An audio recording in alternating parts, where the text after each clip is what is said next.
everyone, I'm Swati. How are you all? How are your days going? We live in an era where confidence is very necessary to survive. This is a small story that happened in Edison's life but very inspirational. It tells us how to build confidence and how to make someone also to be confident. If you are interested in that, please continue watching.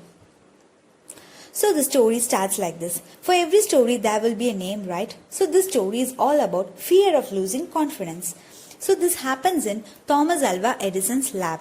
When Thomas Alva Edison successfully invented light bulb, all his assistants were very happy, as he had experimented around 1,000 times before getting success in his attempt to invent light lamp. Edison called office boy and asked him to test that bulb. But just being an office boy, he was very nervous to even hold that bulb in his hand. But still he did, because Edison asked him to test it. He was so nervous in holding that due to his nervousness, he accidentally dropped it.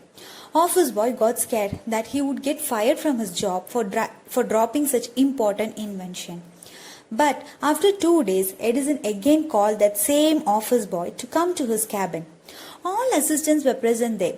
Edison constructed another bulb and asked that same boy to test that bulb. All assistants were surprised and said, "Why did you call him again, sir? There are chances of him dropping it again, and all your effort would go to waste." Edison replied, "It took me roughly 1 day to construct that bulb again, and even if he drops it again, I can construct another bulb in another day. But if I don't give him the same task, then he would have lost his self-belief and confidence, which would be very difficult to get back for him. And I don't want that to happen."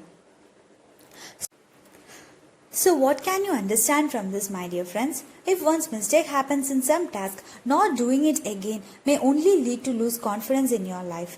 So, my dear friends, understand one thing. If you fail in something, that's not the end. Keep on trying, you will eventually win. All the successful people have stories of failure too. But until they have created a successful story, their failure story were never known. So keep this in mind and keep on trying. So by saying this, I'm wrapping for today. And if you like my video, don't forget to hit a thumbs up and share with your friends. And also subscribe for more videos. Until then, tata bye bye from Swati. Bye.